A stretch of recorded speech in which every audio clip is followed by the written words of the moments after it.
call this braiding technique the pitchfork, and you'll see why in a little. I start by sectioning out the hair that I want to leave out of the sew-in.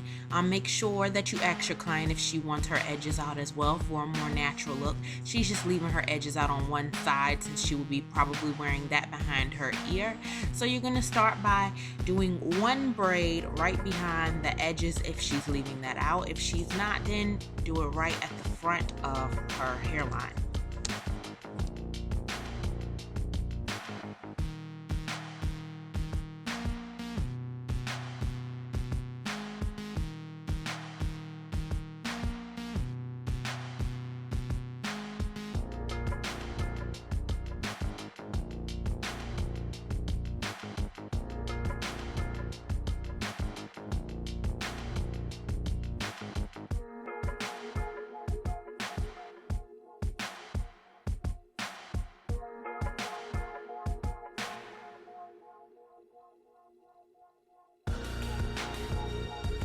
Right beside that braid, continue to make another. I'm using a little braiding hair for this sew-in because her hair has the tendency to crawl out of the braids and for a longer lasting install.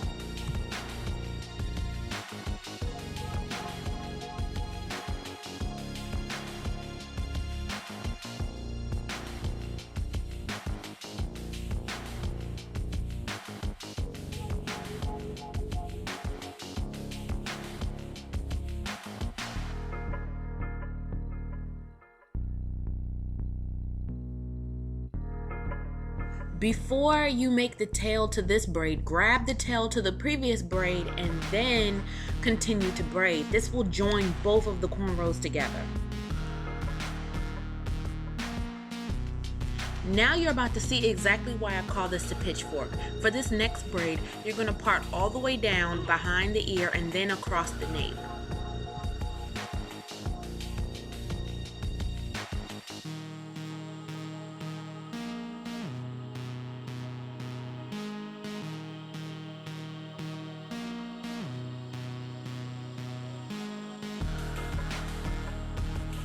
Once you've gotten at the same level of the tail that you created when you joined the two previous braids, grab that tail into your third braid. That will join all three braids together and then continue to braid behind the ear and then across the nape. Now do you see why I call this braid pattern a pitchfork? If done correctly, it should look exactly like this.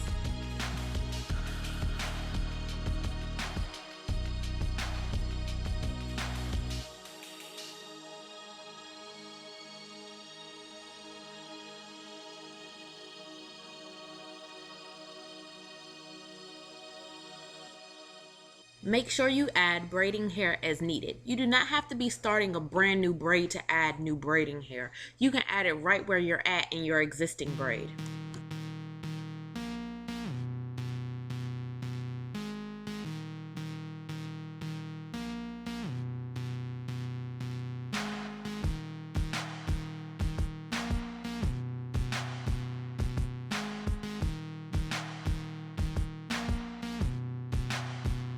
When you're done braiding across the nape, proceed to make your pitchfork on the other side of the person's leave out.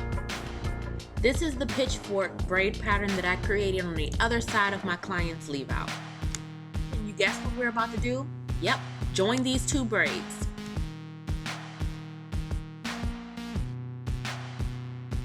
Take the cornrow straight across the back of the client's head over top of the braid that you did at the nape. Make sure you grab that tail.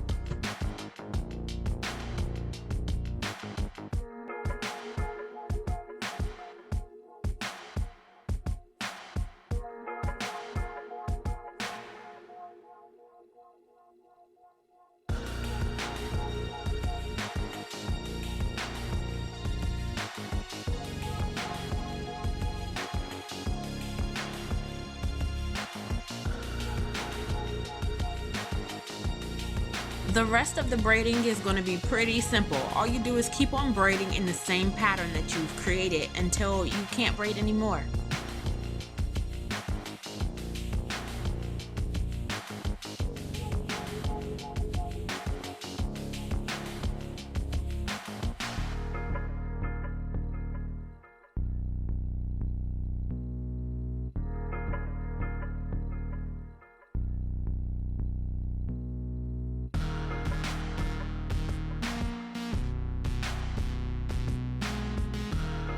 Apply oils or a conditioning cream on your client's hair and scalp before sewing in the hair.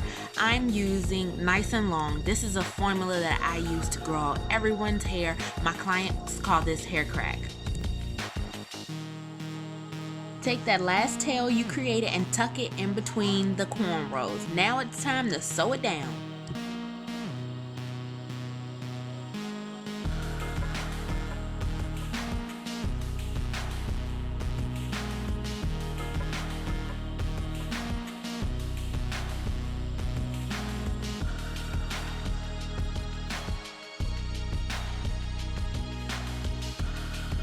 At the very ends of all of your wefts, make sure you put the needle through the weft. So for your first stitch, you're going to put the needle through the braid, then through the weft. Then put your needle in between the two sides of thread that are on your needle. The knot will lock this stitch into place.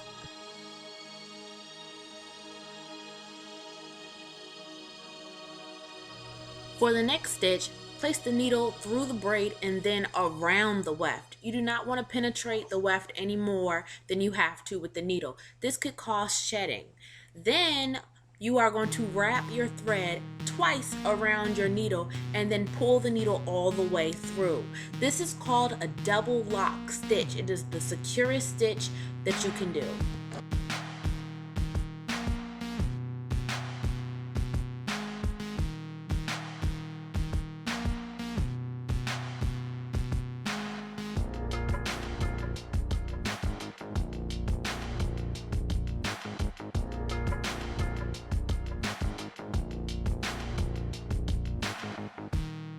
Now just continue to sew in your wefts.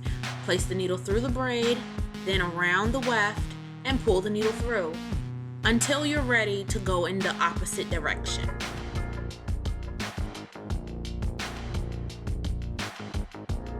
Notice I'm sewing in a U shape. This makes the hair fall really nice, especially in the front. When you're ready to go in the opposite direction, double lock stitch the hair.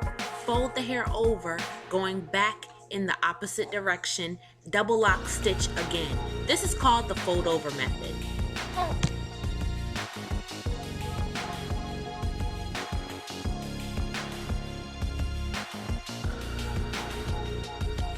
Now you can continue to sew the hair in the opposite direction. Then when you get to the end of where you want to stop, again, double lock stitch the hair, fold it over, double lock stitch again, and go in the opposite direction. You're going to continue to do this all the way until you get to the very top.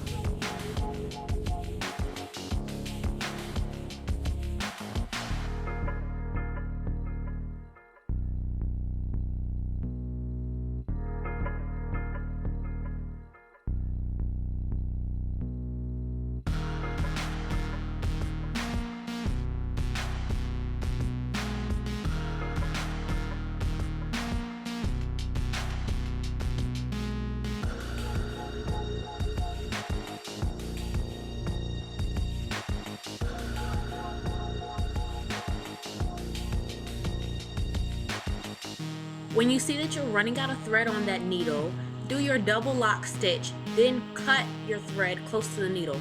Tie that in a knot and then cut close to the knot. This will secure everything in place, and then you can continue sewing by grabbing your new needle and then placing the needle in between the thread and then using that knot at the end to lock it into place.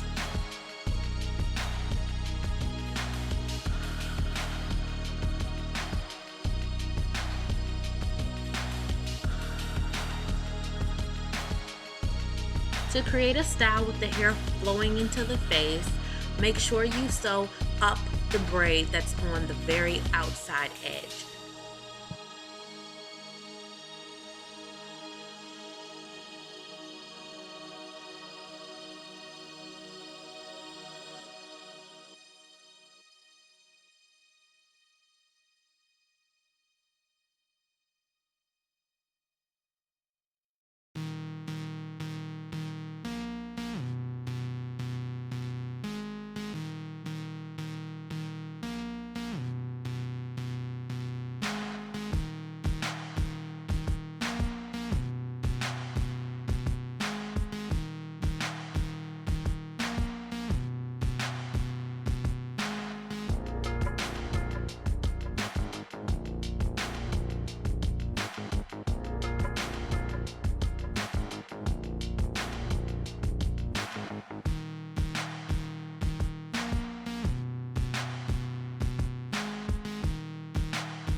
This is the only time you're going to cut your weft. Measure it out around your leave out. This is your final weft that you will be sewing in. This will ensure the flattest install possible and easy blending.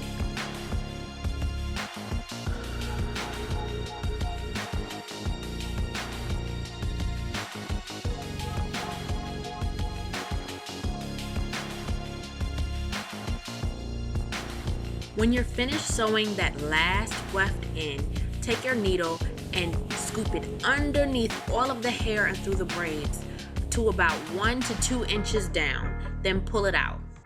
If done correctly, it should look like this. Then double lock stitch your hair and knot it like I showed before so that no knot is at the top of their hair. Now's the fun part, styling. I've chose to style her with a wand curler.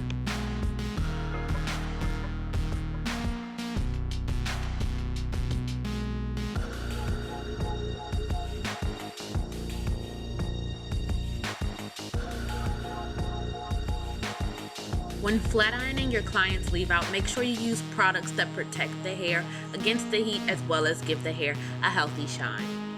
I'm using Cream Shine by Assations, which is a lightweight thermal cream.